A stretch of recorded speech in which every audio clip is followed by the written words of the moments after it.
Saudara-saudari yang terkasih di dalam Tuhan Yesus, marilah kita berdoa sebelum membaca firman Tuhan Yesus dan merenungkannya. Dalam nama Bapa dan Putra dan Roh Kudus, amin. Bapa kami yang ada di surga, dimuliakanlah namamu, datanglah kerajaan-Mu, dan jadilah kehendak-Mu di atas bumi seperti di dalam surga. Berilah kami rejeki pada hari ini, dan ampunilah kesalahan kami, seperti kami pun mengampuni yang bersalah kepada kami. Dan janganlah masukkan kami ke dalam pencobaan, tetapi bebaskanlah kami dari yang jahat. Tuhan Yesus, terima kasih untuk pemeliharaan dan penjagaan-Mu pada satu hari kemarin, dan terima kasih untuk nafas kehidupan hari ini. Ampunilah segala dosa kami dengan kerahiman-Mu, ya Tuhan Yesus. Dan ya Roh Kudus, pimpinlah kami dalam membaca firman Tuhan Yesus, sehingga kami dapat mengerti dan melaksanakannya dalam hidup kami sehari-hari. Amin. Dalam nama Bapa dan Putra dan Roh Kudus, amin.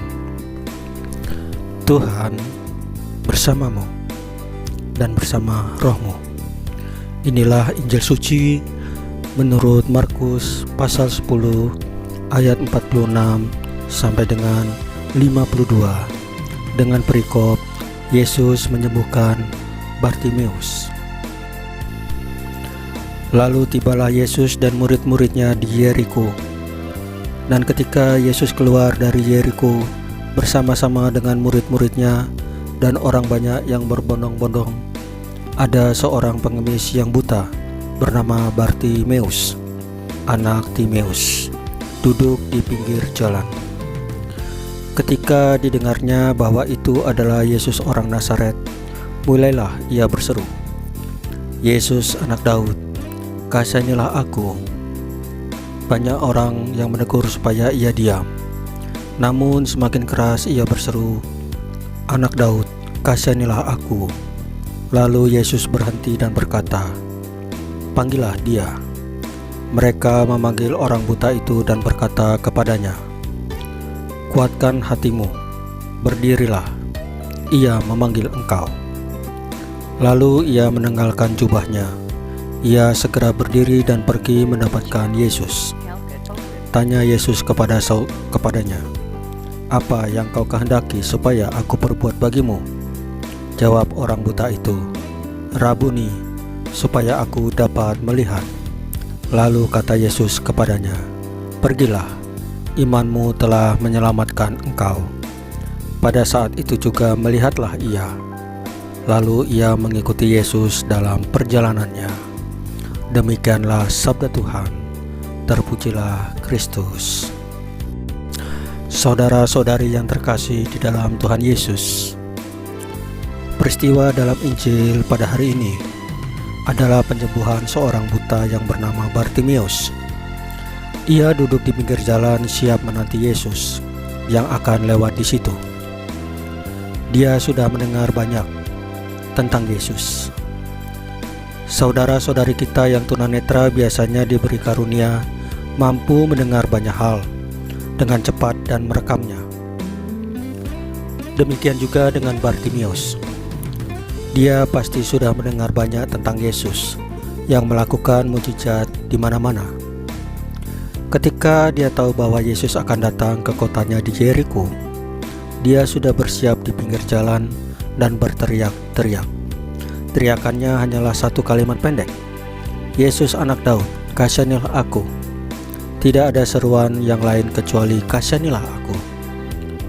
Saudara-saudari yang terkasih dalam Tuhan Yesus, yang menarik di sini adalah apa yang dia minta. Bartimeus tidak minta disembuhkan matanya. Bartimeus cuma meminta belas kasihan Tuhan Yesus. Lalu Tuhan Yesus menghampirinya dan bertanya, "Apa yang engkau kehendaki?" Dan terjadilah mujizat.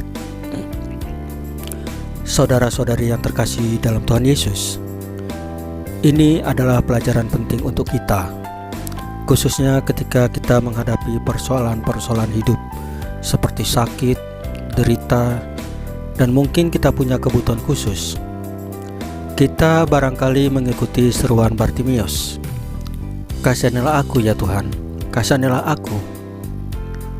Doa pertama-tama adalah relasi cinta antara kita dengan Tuhan. Doa bukan pertama-tama memaksa Tuhan memenuhi apa yang kita inginkan. Ketika kita membiarkan Tuhan Yesus melaksanakan kehendak-Nya dalam diri kita, pada saat itulah kita mendapatkan apa yang kita rindukan. Doa bukan mendikte Tuhan. Kita kerap kali punya konsep yang keliru dalam doa. Dalam berdoa, kita ngotot minta ini dan minta itu, tetapi kita lupa bahwa doa itu adalah doa buah dari belas kasih Tuhan kepada kita. Kehendak Tuhan kadangkala berbeda-beda dengan apa yang kita inginkan. Maka biarkanlah Tuhan Yesus melakukan apa yang terbaik untuk hidup kita. Saudara-saudari yang terkasih dalam Tuhan Yesus, marilah kita berdoa sebelum menutup renungan hari ini. Dalam nama Bapa dan Putra dan Roh Kudus. Amin. Tuhan Yesus, kasihanilah kami orang berdosa ini, dan terjadilah pada kami sesuai kehendak-Mu. Salam Maria, penuh rahmat, Tuhan sertamu. Terpujilah Engkau di antara wanita, dan terpujilah buah tubuhmu Yesus. Santa Maria Bunda Allah, doakanlah kami yang berdosa ini, sekarang dan waktu kami mati. Amin. Saudara-saudari yang terkasih di dalam Tuhan Yesus, kita berterima kasih kepada Tuhan Yesus yang telah mengingatkan kepada kita bahwa apa yang dikabulkan dalam doa kita oleh Tuhan Yesus merupakan anugerah yang terbesar dari Tuhan Yesus. Janganlah meminta atau mendikte Tuhan Yesus di dalam doa kita. Tuhan Yesus tahu apa kebutuhan kita. Tetapi dengan rendah hati kita memohon seperti Bartimius, Tuhan, kasihanilah aku. Saudara-saudari yang terkasih, renungan dan firman hari ini sudah selesai. Tuhan Yesus memberkati kita semua. Amin.